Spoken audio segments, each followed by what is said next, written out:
Hello everybody, it's Peter the Rock. It's Sunday the 22nd of September, and this is the latest in a series of films entitled Homes Under the Hammer. This place is called Reading Abbey, and it's in Reading, and as you can see it's fallen into a fair amount of disrepair, but there is hope for improvements, and we've had an estate agent along in the previous episode who said that he couldn't sell it, couldn't put a price on it. So there we are. Now, near to this spot was buried King Henry Beauclerk, who founded Reading Abbey June the 18th, 1121. I don't think he opened it until 1164. Now, at the time, of course, he was called King Henry, and later on they called him Henry I, because guess what? Along came another Henry, who became Henry II. Now, he's buried near this spot. There are a few English kings who've gone missing.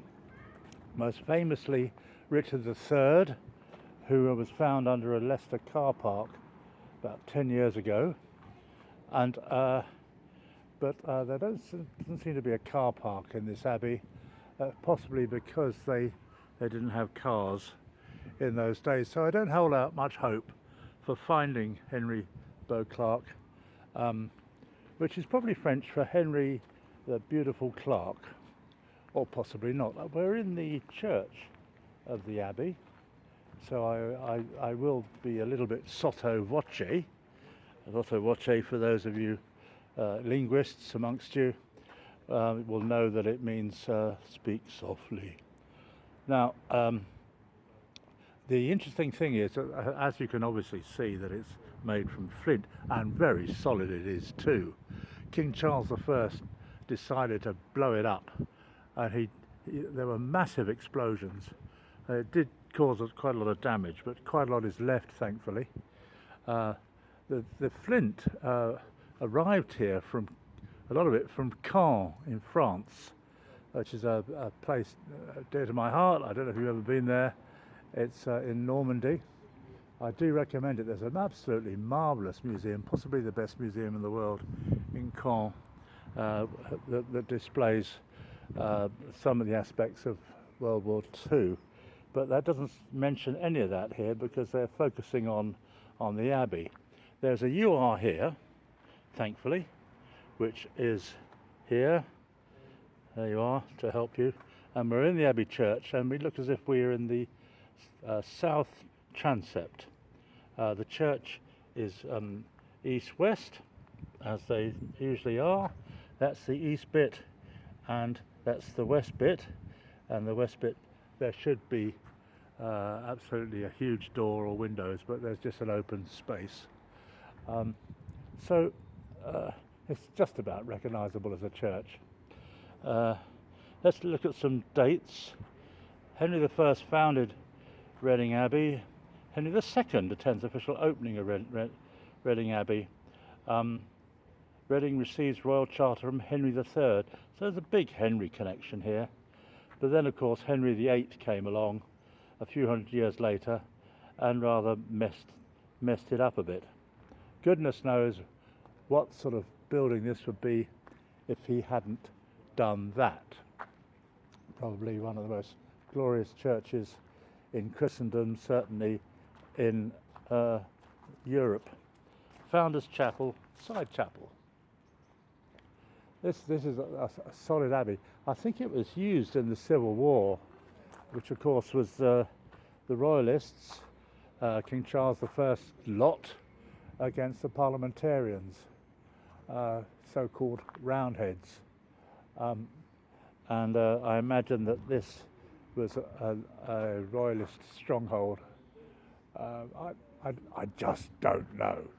But it's nice to be able to speculate on history, even if you don't know what you're talking about, which of course I do. Being Peter the Rock, I'm an expert on history, cookery, the colour of buses in Reading, and who knows what else. And I can tell you where the flint came from. There must have been quite a few boats bringing the flint, and I imagine also that there's a lot of homegrown flint in amongst this lot. And there are various layers. There's an absolutely massive wall. You know, you'd be a bit, and this is in a church, you'd be a bit pushed to climb that and conquer. This is a transept south wall, as I say. This is a transept, treasury passage. Really, obviously I'm joking about homes under the hammer. It's not going to be improved or sold to any speculator because it's an historic monument. I don't even know if it's grade 1 or 2 listed, probably grade 9 if they go up that way, or if they go the other way, grade minus 4.3. I just don't know. But anyone can wander around here. It doesn't cost a penny to get in. There are gates. There are lots of huge walls all over the place. Lots of spaces where the windows used to be. And you can almost hear the monks intoning their vespers.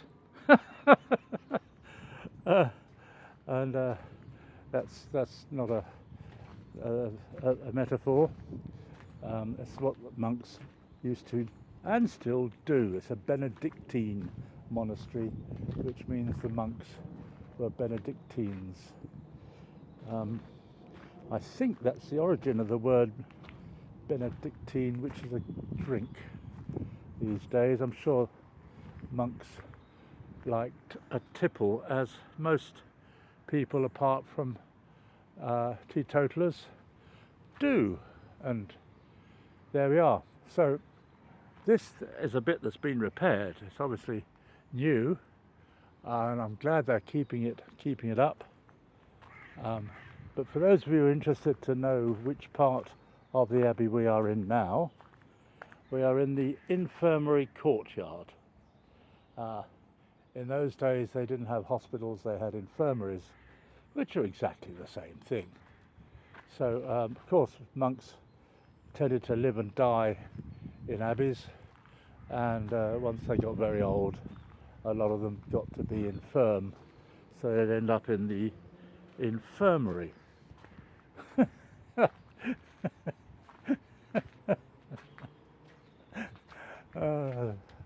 I can't. I listen to myself sometimes and I think, you know,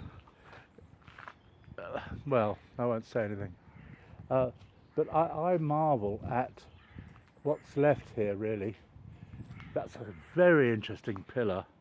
Can you see the cone shape? Can you see the strength in that? And one would wonder why this place was built so strongly. You are now at the heart of the monks' private quarters at one corner of the cloister. This was a large square courtyard, 44 metres across. Oh, I see. A covered walkway, ornately carved stone columns. The cloister bit appeals to me. And you still have, certainly in academic places, cloisters, where you can wander around, chat to your chums about this, that, meaning of life, or meaning of death even, and just enjoy each other's company. So it's good to chat while you walk. You are here. Cloister demolished 1549. Oh, here, getting back to the alcohol. Monks drank beer or wine with their meals. Beer was a healthy choice in medieval times because it was made with boiled water, so it had fewer germs than water from rivers and wells. So those of you who like beer, you're drinking it to be healthy, I imagine. So, absolutely wonderful, this building, completely open and free to the public, and an absolute marvel of ancient architecture. 1121, which as I speak is 903 years ago, and I don't know if they had a party when it was 900. I imagine they did have a little gathering. Getting back to the cloisters aspect, Now, this is a true story. I have a friend, I won't name her, but she used to work for a company called Global 2000, which back in the 90s was under the auspices of the ex-president Jimmy Carter, and I went to visit her at work one day. This is in Atlanta, Georgia, and she was busy in meetings all the time, so I was at a bit of a loose end. I wandered around a bit, and there are cloisters there in the gardens of the Carter Center. You know, there's a library. A lot of presidents create a library. Jimmy is no exception. And I wandered round to the back of the Carter Center, and who should pop out for a private chat but Mr. Carter himself. So that's my engagement with an American president, made possible by the fact that cloisters existed and were open. So if you ever find a cloister, wander around it. You may bump into an American president. Who knows? Thanks a lot for watching. Smile, like, appreciate, subscribe, whatever you like. It doesn't cost anything. Cheers.